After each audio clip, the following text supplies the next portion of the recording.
Well, welcome back to another episode of the Pearl Lemon podcast. I'm sitting in front of my brand new friend, Mr. David Bressler. What's up? How you doing today?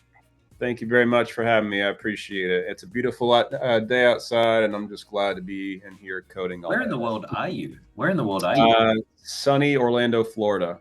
Okay, so you're in Florida. Excellent. It's a balmy 90 degrees outside. You All walk humid. outside for like a minute, and it's just like, I'm done. And so, David, why don't I give you the microphone real quick? Maybe you can give us the rundown on who are you, what do you do, and why are you here on this podcast in terms of an SME, if you will, in your world. Yeah, sure. My background is in data analytics, specifically marketing analytics, and really the beginning of AI, like even before Chat GPT came out, I had an MVP that went viral at that time. It was called FormulaBot. Now it's just called FormulaBot, where at that time, literally you just type in instructions and then it converts it to an Excel formula. So wait, did I get that right? Before AI, before ChatGPT, you had all this going? Yeah, before Chat GPT, yeah. Which it seems like 50 years ago. It was only a couple of years ago. And so I've been fortunate enough to build a very basic MVP that over time that MVP has evolved into more of it's definitely not an MVP anymore. It has a lot of bells and whistles. Over that time, it's been a little over 2 years, almost exactly 2 years. There's almost 1 million users along the way. And I've been very fortunate enough to kind of ride that AI wave, which has slowed down a little bit. Sure. And so it's kind of forced me back into marketer mode, which is kind of a blessing and a curse. There's good things about it, but also not so many good things. So for those of us that don't know what an MVP is, what does that mean? Minimal viable product. And so at that time, man, it was like the Hunger Games, where literally I didn't know what I was doing. I was on paternity leave, and I was like, I'm just gonna build something. I got time, and so I built this very basic single page application where it was an input box. You type in your prompt, like, how do I calculate the sum of column A? Press a button, and then you get the output, and then another button to copy and paste it. And I say it was the Wild Wild West or the Hunger Games because I didn't have any. There was no login, there was no portal, there were no limits. So technically, a bad actor can go to the website and just keep pinging it. And so I launched it on Reddit. It garnered several thousand upvotes. That moved on to Instagram and TikTok, where it became one of those websites that feel illegal to know.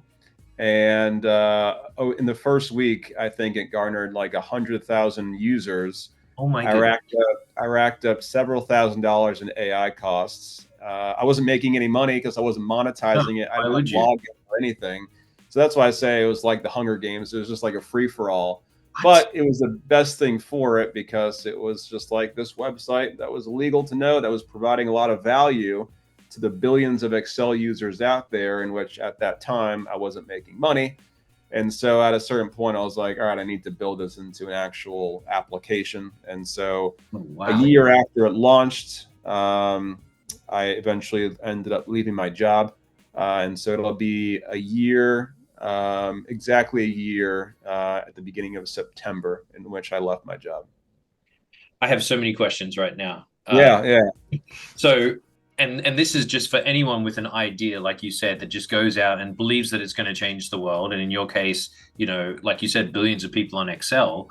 I remember when I was working in corporate, that's all we worked off. Firstly, let me back up. What is like the value prop of your actual product? And then let's talk about, weren't you scared that you just threw it out there, that somebody would be able to grab that, steal it, and then go monetize it in front of you before you could catch up behind them now with your 100,000 plus users?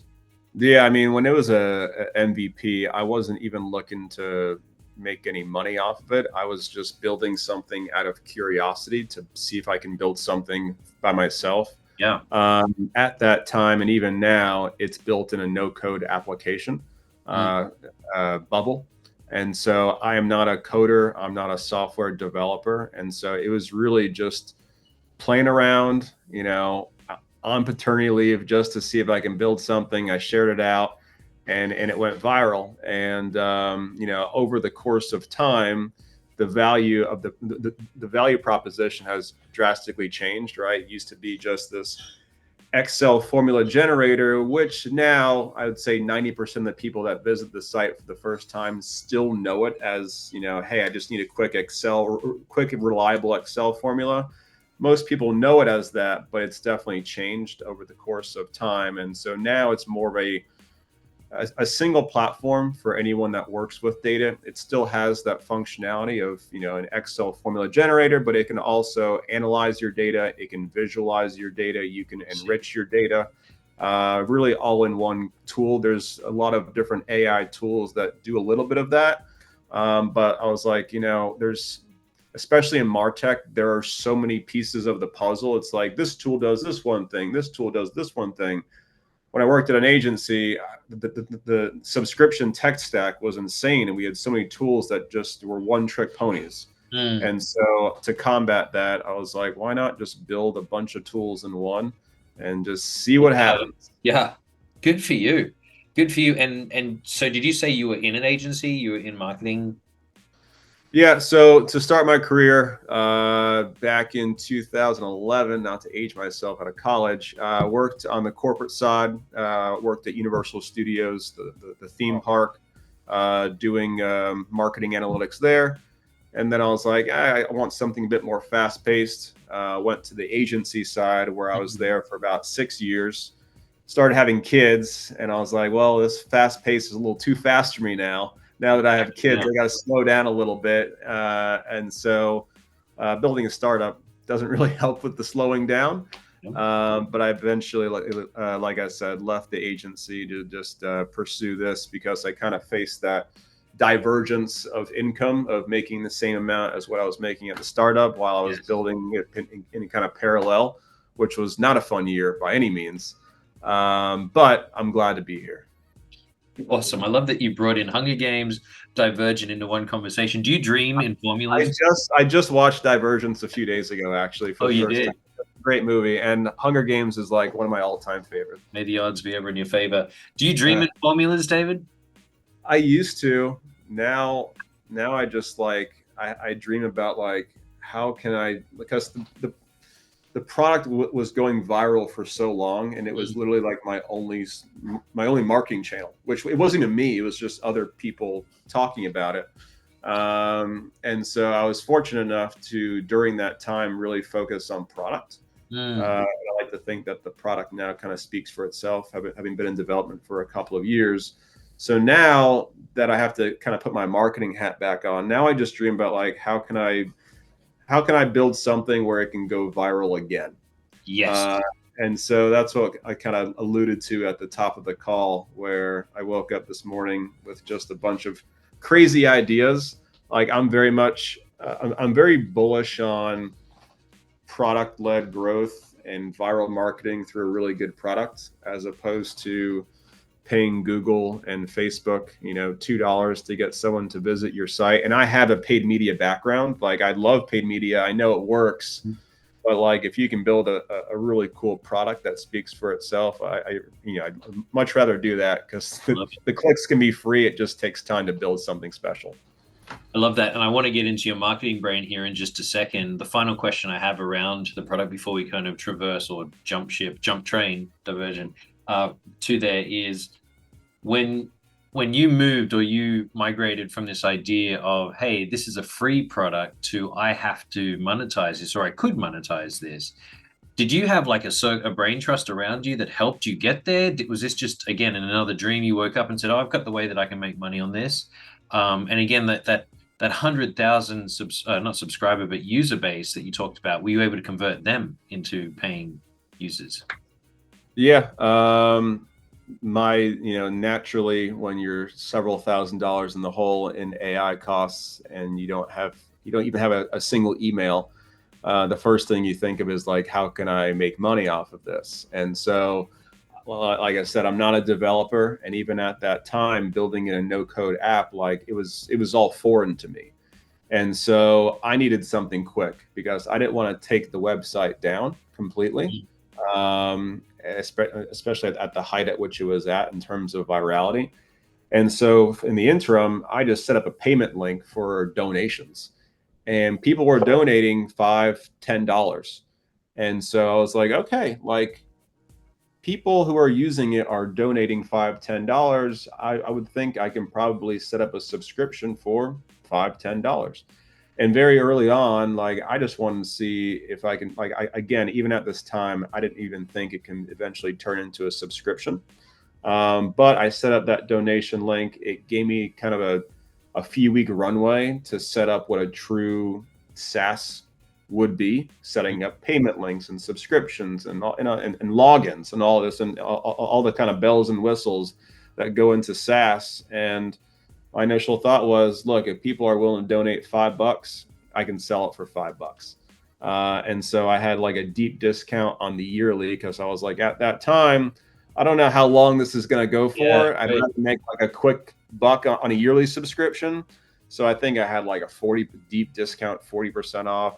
Basically, what it netted down to, I think it was like $25 for the year for unlimited usage to this Excel formula generator. And when you see that such a deep discount, you're like, okay, like I'm just going to do the yearly. $20, yeah. So like Isn't that a hamburger nowadays? 80% of sales, the sales were yearly. And I was like, all right, this gives me even more runway, more cash flow. So that way I don't have to reinvest my personal income. I can just reinvest the revenue I'm getting from this to continue to build and iterate. And that gave me the opportunity to basically hire some developers that are a lot more efficient and effective than myself. And so that allowed me to also go back to my full-time job once paternity leave was over. So that way I'm not, being distracted at my full-time job, but still kind of moving things forward on the startup side. Fantastic. How many, do you have an approximate number in that first couple of months? Like how many people signed up? Do you remember? I mean, some of it's hard to say because I wasn't collecting the logins, but there was about 200,000 people that visited the site based upon like Google Analytics. Not necessarily used it, but just visited the site. It was a couple 100,000 people. Awesome news, David. Okay, let's go across to the marketing side. You mentioned very early how once after Reddit and it was kind of taking flight, you went to Instagram and TikTok. Talk to me a little bit about the leverage that you use those platforms to help market you out. Yeah, it wasn't so much myself. It was more so just creators, influencers, individuals that have a big audience. That the one thing I've learned about viral marketing is when something goes viral, it typically starts on Reddit and then it bounces around all of the different channels. And so I've found that things originate on Reddit, then they make their way to what was Twitter, which is now X. I feel like X and Reddit are very much like early on in the virality stage. And then things start to kind of go over to Instagram and TikTok. And so things were going viral there. I actually had a buddy who I worked with. He sent me the first time it went viral. He's like, hey, isn't this your product that you're working on? And I opened up. I actually had to download TikTok because I didn't have TikTok at the time. And so I opened it up. I'm like, oh my God, that's my product. And this guy has like, 8 million followers talking about it. And so every day I'm refreshing. And then I would literally just like retweet or, replay it on my own social handles. And so things would go viral once, and then sometimes they would go viral again on my own channels. And so I think on like Instagram, I think I have about like maybe 65,000 followers or so, but probably half of them came from one viral tweet very early on. And so from that, I was able to kind of build and cultivate an audience in which I was doing my own content, which has really kind of helped kind of elevate the other half of the audience on Instagram and TikTok. Awesome. I heard the infamous Gary Vee say just the other day, right? But now all the algorithms have kind of leveled the field. Someone with 15 million versus somebody with 15, a good piece of content now can really just go. Yeah, I said this to someone recently. I'm like, I like social media is great. I understand the value of it. I understand the value of organic content marketing. But when you have a follower base, there's a certain like entitlement of you have to continue posting there.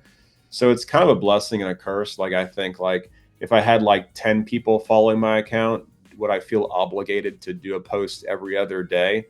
I don't know. Right. But if I have, 65,000 plus, probably 90,000 or 100K when you account for all of the channels. And I'm like, I feel like I have to post something every single day, even if it's not necessarily going to move the needle in terms of promotional content. Right.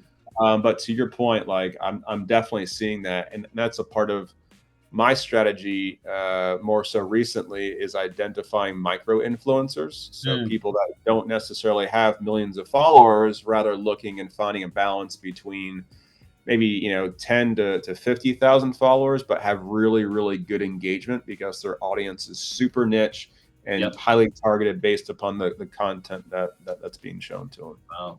That's awesome. So you're in the influencer marketing space now, going after them for your product to help boost your product. Yeah, I'm going hard these next few weeks, just because, like I said, the product has changed so much, Mm. and the perception's still out there. Even the people that have heard about the brand and visit the site, they know it just as this Excel formula generator, but there's just so much more bells and whistles and value that you can get out of it. And I haven't marketed those products yet, and so that's where I'm going to be going through influencer marketing and really making sure that we're hitting home on getting the point across that it's more of an all-in-one analytics tool as just this one trick pony. It's awesome. Final question for you on the product. Now that ChatGPT has arrived, right? Is there a distinction between who you are and what that does, or does this now try and take that? Like how are you pulling that apart? Yeah, that's a good question. I said earlier, like I wake up with all these crazy ideas. Like I used to wake up and, have nightmares about how Chat GPT just basically does the same thing, or any idea that I have, they're just going to replicate it. And they have actually leaned in the past few months into the data analytics space, in which there is overlap of value that you can get out of FormulaBot and ChatGPT, but you can also say the same thing about pretty big AI companies like Copy.ai and all the other kind of copywriting sites out there. I mean, I even think about Duolingo. Duolingo is Yes. technically ChatGPT can be a substitution of that.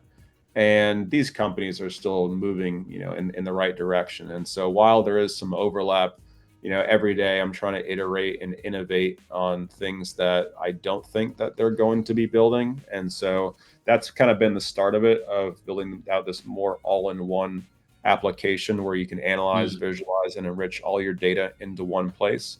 You can kind of do that in bits and pieces in Chat GPT, but it would be pretty robust. Lots of prompting, lots of different conversations are needed. But also, more so looking forward, the direction that we're headed towards is more so data integrations and data accessibility. Currently, ChatGPT, you can just upload an Excel file and then you analyze that. FormulaBot, you can do the same thing with your Excel file, but you can also upload your Google Sheets, Google Analytics, SQL database. There's a few other data integrations, Okay. more so in the MarTech space, but also more so leaning into data accessibility with public information. Let's say you want the price of Bitcoin and you want to run a correlation analysis against your sales data, or what's it look like when you add weather data, general sentiment information, unemployment information, macro data. So more of like a vacuum of data, Yeah. more so all in one, not just your data, but all the external data that's publicly available. Fascinating. Yeah, just 3 days ago, I uploaded like employee reviews and asked ChatGPT to pull it all together for me and give me the top this and top that. And wow, within 10 seconds. But you're now going 3 layers deep than that. Yep. Get me some pivot tables at the end of it too. I mean, the goal of this all is to have your data, external data, side by side, where, even reducing the amount of prompts, rather just Mm. saying, hey, this is the objective of this conversation. You do what you need to do. Use your best judgment to figure out how to best provide me with the answer. Wow. Awesome. My goodness. Well, David, I appreciate your time today. I've got a quick little speed round for you to finish off today. I know that you've already said Uh-oh. your favorite movie, Hunger Games, favorite character in Hunger Games. Go. Peter Malak. Oh, Peter, Peter, Peter. Peter, Peter. I, Our I favorite, think I just like his name. the way that he hides in mud. Actually, you know what? No. What's the guy? The older guy who's the first winner. Oh my gosh, I can't remember his Oh, name. He's a big time actor. yeah, White Man Can't Jump. We'll get there. Yeah, Woody Harrelson. Woody Harrelson, the guy who played. Yeah, so the role of Woody Harrelson, he's probably my favorite role. That's awesome. Yes. I like the host. Oh, he's good too. The second piece, the second quick one. Favorite like business book that you've ever kind of sucked, or business kind of manifesto, if you will, that you've ever been sucked into. Um, Years ago, I read the classic "How to Win Friends and Hmm. Influence People." Dale Um, Cut. it's not really like too applicable towards like building software, but just like helps with networking. And there's still just like some small things that I retain, like when you're just meeting someone, Yes. and they tell you your name, like I have to say the name 5 times to myself so that way I don't forget it, and then through the conversation say their name, because at the end of the day people love hearing their name. Mr. So Bressler. just Mr. like some Bressler. Mr. Bressler. small, yeah, like small interpersonal tactical strategies like that I try to retain. I love it. You would love Mr. Voss now, the negotiation dude, if you haven't looked at any of his stuff. Oh yeah. Final one for you is David, you transport back 10 years, or what was it, 2 years, whenever this kicked off. Now Yeah. that you've scaled up to where you are, what's the big key piece that you've learned that you want to give back to you 2 years ago? Like, hey, we need to Uh, earlier. I need to pay more attention to that. yeah. Phone. I probably focus more on marketing. I know it sounds pretty basic. Had the product not gone as viral as it did, like I'd probably still be working at my full-time job. And so, part of it also is luck, right? Like going viral, there's a little bit of luck and then there's a little bit of skill. But you're, at this point in time, especially like what you said, so much of the social media distribution out there is tied to a bunch of coefficients and weights and algorithms, and Mhm. you kind of have to some extent, have some luck on your side. And so with that, you kind of need a diversified marketing mix. And so, like, I just started after 2 years. I just started taking SEO more serious than what I should be. And so SEO, especially, is a marketing channel that it's like growing a plant. Like it's not going to happen overnight. Sure. And so that's something that I wish I probably would have prioritized a few months ago, a few years ago, whatever it is. And so really, when you're building something, I would say really give some thought to a diversified media mix Mm. and or marketing mix, and don't have all your eggs in one basket, especially viral marketing, because it's very hard and it's out of your control. All right. Some wisdom drops from Mr. David. So if we want to find your product, what's the website? FormulaBot.com just launched a new marketing site just yesterday. Hopefully it really gets the point across of what the product is today versus what it's always known for. But at the same time, kind of having that nod of, hey, we're still an Excel formula generator, but check out everything else that we have to offer. Well, good luck to you, sir. Thank you again for your time and appreciate you. And we'll catch all of the viewers next week on the Pearl Lemon podcast.